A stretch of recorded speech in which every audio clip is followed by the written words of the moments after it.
Let's take a broader look at the market. Our guest says certain countries for a while may dominate, but nothing lasts forever. We're joined by Nate Thooft, Chief Investment Officer and Senior Portfolio Manager at Manulife Investment Management. Great to see you. Great to be back. It seems like forever the US has been the place to be, but investors should always remember history's a guide. No market stays on top permanently. That's absolutely true. And this isn't to dismiss the fact that the United States has great quality companies that compound very well. But when you look overseas, there are other countries, and even this year you see that with some of the returns that we're seeing.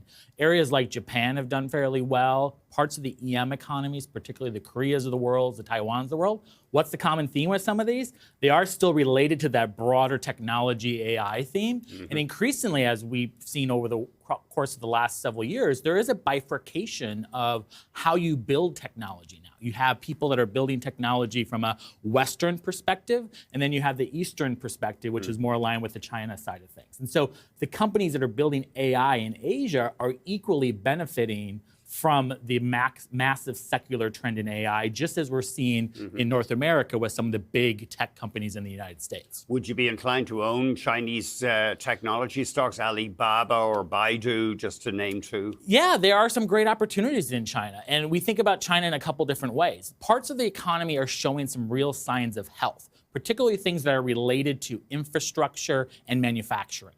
The other part of the economy that's still a bit lagging is more the consumer-driven side of things, as well as the real estate market. So you kind of have this dynamic where half the economy is doing well and half of it isn't. In China, sorry. In China specifically. Yeah. And so the part of the economy that we like and the names we like tend to lean more on the infrastructure and manufacturing side, which is inclusive of the AI spending and the build-out of AI technology. And Japan is on your radar here.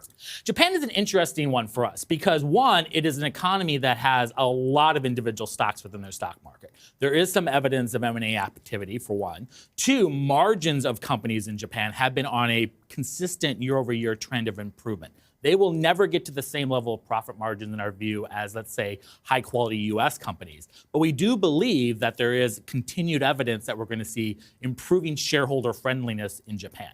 At the same time, valuations are reasonable, and you have an economy that is trying to normalize monetary policy, which actually is a positive in our view when it comes to the opposite of what other central banks are doing. But at the same time, they do need to get their interest rates back to a more normalized level, and the health of that overall we think is a positive versus a negative that sometimes the market believes it is.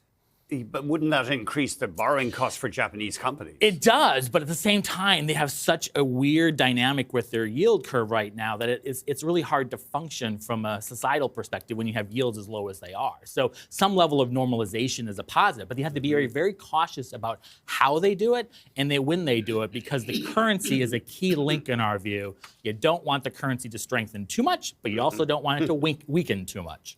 You make an interesting point here that we think of healthcare defensive, but artificial intelligence could be a big boost for profitability and productivity in healthcare. What we've seen with the AI plays so far is the AI winners have really been what we call the AI enablers, the people that are allowing AI infrastructure to be built.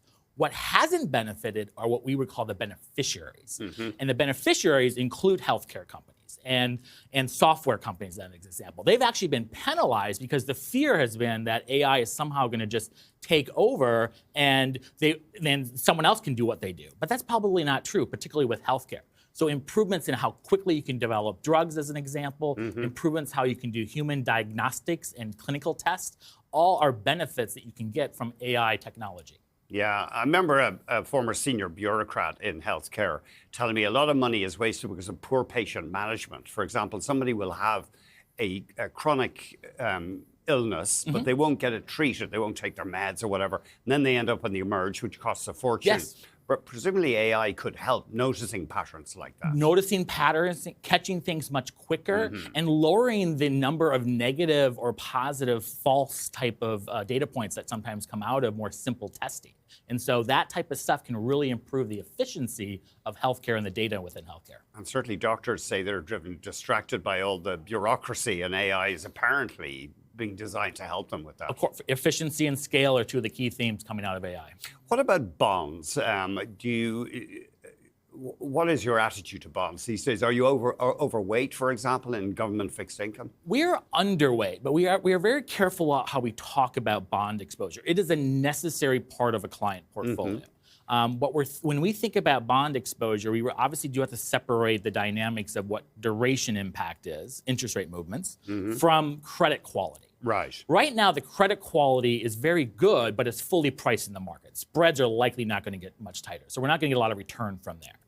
On the interest rate side, we do think central banks, including the United States, will continue to lower rates, but we do have worries further out of the yield curve. So what we're advocating for our clients is to remain underweight duration and remain underweight longer interest rate asset classes. Sorry, because you're concerned about inflation? Because we're concerned about inflation, but also because we're concerned about the value of term premium. The amount you're willing to take from a risk perspective isn't high enough to own those long bonds. Okay. So we're advocating for bonds that are more intermediate in duration to shorter duration and higher quality in nature. Okay, and finally, we touched on AI. Do you think there's a risk of a circular inflation of AI values, companies investing in each other, for example?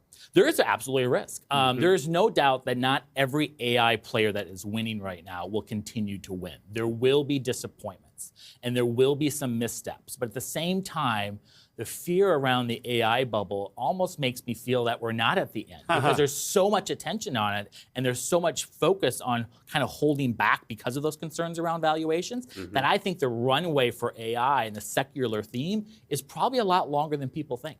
Nathan, thank you very much as ever. Thank you. Nathan Thooft has been our guest, Chief Investment Officer and Senior Portfolio Manager at Manulife Investment Management.